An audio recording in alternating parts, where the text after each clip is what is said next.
আজকের এই দ্রুতগতির জীবনে চাপ আমাদের অনেকের জন্য এক অযাচিত সঙ্গী হয়ে উঠেছে। কর্মজীবনের চাহিদা থেকে শুরু করে ব্যক্তিগত সম্পর্কের জটিলতা, সবকিছু মিলিয়ে আমরা সহজেই অভিভূত এবং বোঝাগ্রস্ত বোধ করি। কিন্তু আমি যদি বলি কম চাপের জীবন আপনার নাগালের মধ্যে, এটা সত্যি। চাপের প্রকৃতি বুঝে এবং কিছু কার্যকরী পদ্ধতি অবলম্বন করে আপনি জীবনের চ্যালেঞ্জগুলো আরো সহজে এবং দক্ষতার সাথে মোকাবেলা করতে পারেন। এই ভিডিওটি আরো শান্তিপূর্ণ এবং পরিপূর্ণ জীবনের দিকে আপনার এই রূপান্তর মোগলা যাত্রায় আপনার দিক নির্দেশক হিসেবে কাজ করবে। আমরা চাপের মূল কারণগুলি অনুসন্ধান করব, এটি পরিচালনা করার জন্য কার্যকর কৌশলগুলি অন্বেষণ করব এবং আপনার অভ্যন্তরীণ শান্তি পুনরুদ্ধার করার জন্য আপনাকে ক্ষমতায়িত করবে। মনে রাখবেন, চাপমুক্ত জীবন কোন স্বপ্ন নয়, এটি একটি অর্জনযোগ্য বাস্তবতা। এই ভিডিওতে বর্ণিত দৃষ্টিভঙ্গি এবং কৌশলগুলি বাস্তবায়ন করে আপনি আরো সুখী, স্বাস্থ্যকর এবং আরো পরিপূর্ণ জীবনের পথ প্রশস্ত করতে পারেন। চাপ কার্যকরভাবে মোকাবেলা করার আগে এটি কি এবং এটি কিভাবে আমাদের জীবনে প্রকাশ পায় তা বোঝা গুরুত্বপূর্ণ। চ্যালেঞ্জিং বা দাবিপূর্ণ পরিস্থিতিতে আমাদের শরীরের স্বাভাবিক প্রতিক্রিয়া হল চাপ। আমরা ওখন কোনো হুমকি অনুভব করি, তা বাস্তব হোক বা কাল্পনিক। আমাদের শরীর অ্যাড্রেনালিন এবং কর্টিসলের মতো হরমোন নিঃসরণ করে, ইয়া এক ধরনের শারীর পদ্ধতিতে পরিবর্তনের সূচনা করে।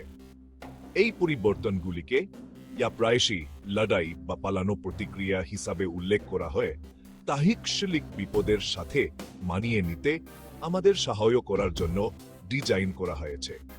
যাই হোক, আজকের আধুনিক বিশ্বে আমরা ক্রমাগত চাপের কারণগুলির মুখোমুখি হচ্ছি, যেমন কাজের চাপ থেকে শুরু করে আর্থিক উদ্বেগ, ইয়া দীর্ঘ সময় ধরে আমাদের চাপের প্রতিক্রিয়া সক্রিয় রাখে। চাপের প্রতিক্রিয়ার এই দীর্ঘস্থায়ী সক্রিয়করণ আমাদের শারীরিক এবং মানসিক সুস্থতার উপর ক্ষতিকর প্রভাব ফেলতে পারে। যার ফলে উদ্বেগ, হতাশা, অনিদ্রা এবং এমনকি হৃদরোগ সহ বিভিন্ন স্বাস্থ্য সমস্যা দেখা দেয়। অতএব প্রথম দিকে চাপের লক্ষণগুলি চিহ্নিত করা এবং এটি কার্যকরভাবে পরিচালনা করার জন্য সক্রিয় পদক্ষেপ নেওয়া অপরিহার্য। প্রতিটি ব্যক্তি ভিন্নভাবে চাপ অনুভব করেন এবং একজন ব্যক্তির জন্য ইয়া চাপের কারণ তা অন্যের উপর সমান বা কোন প্রভাব ফেলতে পারে না। অতএব চাপ পরিচালনার ক্ষেত্রে একটি গুরুত্বপূর্ণ পদক্ষেপ হল আপনার অনন্য চাপের ট্রিগারগুলি চিহ্নিত করা। এই ট্রিগারগুলি বাহ্যিক হতে পারে, যেমন চাপপূর্ণ চাকরি বা দবন্দপূর্ণ সম্পর্ক, অথবা অভ্যন্তরীণ, যেমন পরিপূর্ণতাবাদী প্রবণতা বা নেতিবাচক আত্মকথা। আপনার চাপের ট্রিগারগুলি চিহ্নিত করার জন্য 1 বা 2 সপ্তাহের জন্য একটি চাপের জার্নাল লেখা শুরু করুন। যখনই আপনি চাপ অনুভব করবেন, তারই সময়, পরিস্থিতি এবং আপনার মানসিক এবং শারীরিক প্রতিক্রিয়াগুলি লিখুন। আপনি যখন আপনার জার্নাল এন্ট্রিগুলি বিশ্লেষণ করবেন, তখন আপনি নিদর্শন এবং পুনরাবৃত্তিগুলি লক্ষ্য করতে শুরু করবেন। ইহা আপনার ব্যক্তিগত চাপের ট্রিগারগুলি সম্পর্কে আলোকপাত করবে। একবার আপনি আপনার চাপের ট্রিগারগুলি চিহ্নিত করলে, আপনি সেগুলিকে সম্পূর্ণরূপে এড়াতে বা আরো কার্যকরভাবে তাদের প্রতি আপনার প্রতিক্রিয়া পরিচালনা করার জন্য কৌশলগুলি বিকাশ করতে শুরু করতে পারেন। উদাহরণস্বরূপ, আপনি যদি লক্ষ্য করে নিয়ে ট্রাফিক জ্যাম চাপের একটি প্রধান উইস, তাহলে আপনি বিকল্প ভ্রমণের বিকল্পগুলি অন্বেষণ করতে পারেন, যেমন ট্রেন পরিবহন বা কারপুলিং। অথবা আপনি যদি দেখেন আপনি একটি অব্যবস্থিত কর্মক্ষেত্র দ্বারা সহজেই অভিভূত হয়ে পারেন, তাহলে আপনি আপনার চারপাশের জিনিসপত্র পরিষ্কার এবং সংগঠিত করার চেষ্টা করতে পারেন। চতুর্থ অংশ, মনোযোগের শক্তি, বর্তমান মুহূর্তে বাস করা। আমাদের এই বিক্ষিপ্ত বিশ্বে আমাদের চিন্তা ভাবনার ঘূর্ণিঝড়ে ফাঁস জানা সহজ, ক্রমাগত অতীত নিয়ে চিন্তিত থাকা অথবা ভবিষ্যৎ নিয়ে উদ্বিগ্ন থাকা। এই অবিরাম মানসিক আলাপ উদ্বেগকে উস্কে দিতে পারে এবং আমাদেরকে চাপের এক চক্রের মতকে আটকে রাখতে পারে। মনোযোগ রায় ছাড়াই বর্তমান মুহূর্তে মনোযোগ দেওয়ার অনুশীলন এই মানসিক বিশৃঙ্খলার জন্য একটি শক্তিশালী প্রতিষেধক প্রদান করে। মনোযোগ গড়ে তোলার মাধ্যমে আমরা আমাদের চিন্তা ভাবনা এবং অনুভূতিগুলিকে তাদের দ্বারা ভেসে না গিয়ে পর্যবেক্ষণ করতে শিখি। আমরা আত্মসচেতনতা এবং মানসিক নিয়ন্ত্রণের একটি বৃহত্তর ধারণা বিকাশ করি। ইয়া আমাদেরকে আরো ধৈর্য এবং স্পষ্টতার সাথে চাপপূর্ণ পরিস্থিতিতে সাড়া দেওয়ার ক্ষমতা দেয়।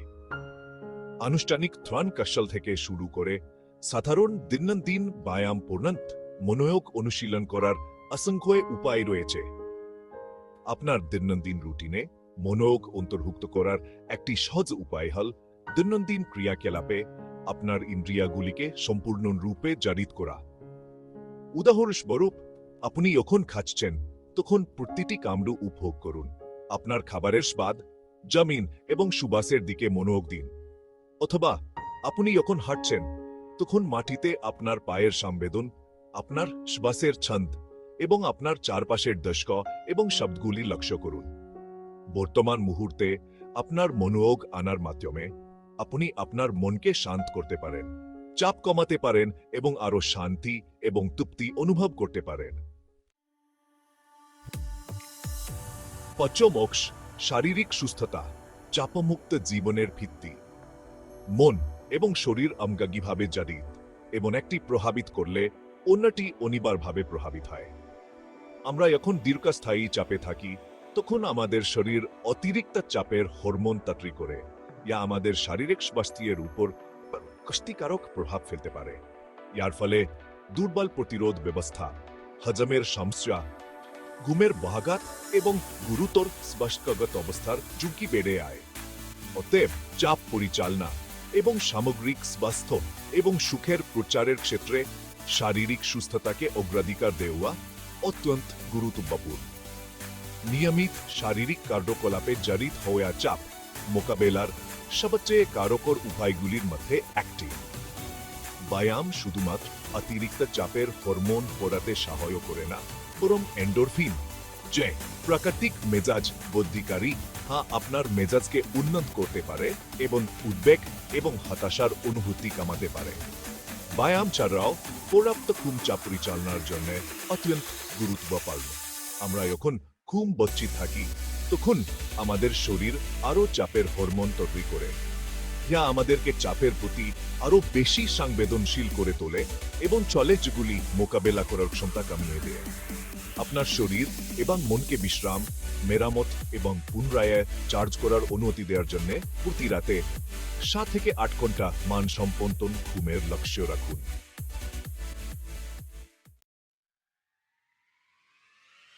শেষ অংশ সামাজিক সংযোগের গুরুত্ব, একটি সহায়তা ব্যবস্থা তৈরি করা।